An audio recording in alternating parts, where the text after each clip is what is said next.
This week on Tampa Talk, Ybor might actually still get a baseball stadium. Busch Gardens opens a rainforest for the kiddos, and a rainstorm hits Plant City like it's a 1,000-year flood.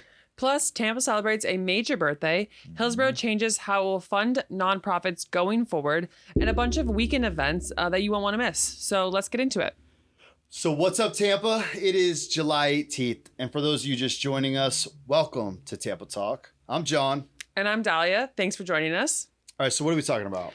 Well, for this week in the work, I think that you've been having some really cool conversations. So maybe if you want to share with people what's been going on around the coffee shop, or what was previously known as the coffee shop. Yeah, so for those of you that don't know, and maybe hopefully some of you do, there was this place called the Coffee Shop on Nebraska Avenue that was run by Grace Point for many years, actually, and has been functionally a house, a drop-in center, or a place for homeless to go and get showers, to do laundry, to get some AC, to use the internet.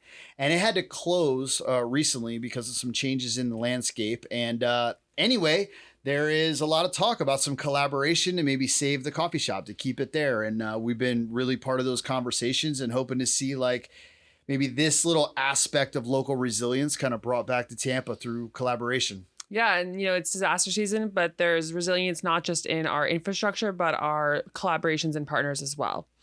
Getting into this Tampa history segment, did you know Tampa just celebrated a birthday?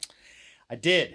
Well, I just found that out. But Tampa was officially incorporated as a city on July 15th, 1887. That's when Florida actually passed the legislature, a special act to unite the town of Tampa, North Tampa, under one city charter. But the roots go back even further. Fort Brooke was established in 1824, giving rise to a permanent settlement. Then in 1855, that settlement officially became the city of Tampa.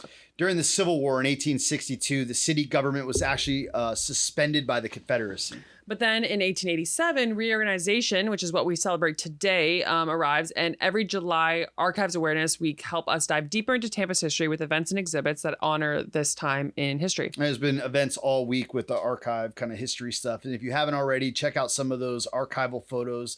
They're great to kind of look back at how the city has grown.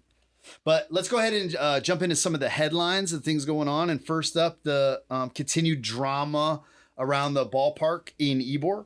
So Hillsborough County Commissioner Ken Hagan says the Rays could still move their new stadium to the Ybor site. So even though it's already reserved for the new Tampa Bay Sun women's soccer team.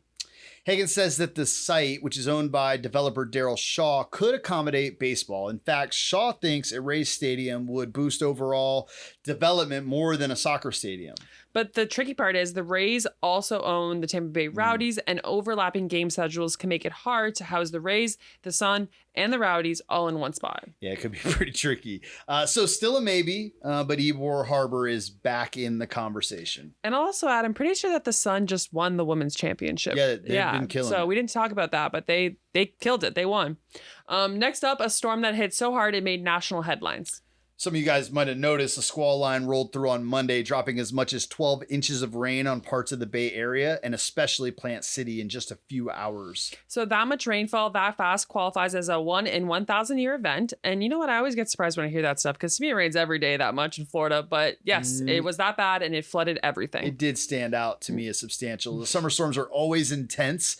This one was historic. In other news, Busch Gardens just opened Wild Oasis, their newest rainforest-themed adventure area for kids and families. It's got a 35-foot drop tower, climbing structures, interactive water play, a new animal habitat called Habitat Hideaway, and even a Latin American-inspired food. The Animal Zone also features capybaras, anteaters, squirrel monkeys, and tropical birds, a full-on rainforest party. Speaking of resources, nonprofits across Hillsborough County are facing a major shift in how they are funded. So the county commission voted 5-2 to phase out recurring funding for nonprofits that were awarded support prior to 2024. Those quote unquote legacy groups will see funding go to zero by 2029. So going forward, any nonprofit will have to submit new funding requests every year. It's all one-time awards from here on out, unless you're on a short list of exempt orgs. So that list includes the Crisis Center, Mosey, Humane Society, the Tampa Bay History Center, and a few others. And they will also allow for new orgs to get added to that list. Yep. And so while many orgs will feel the squeeze, some will still have that consistent stream. All right, well, let's talk about events going on this weekend.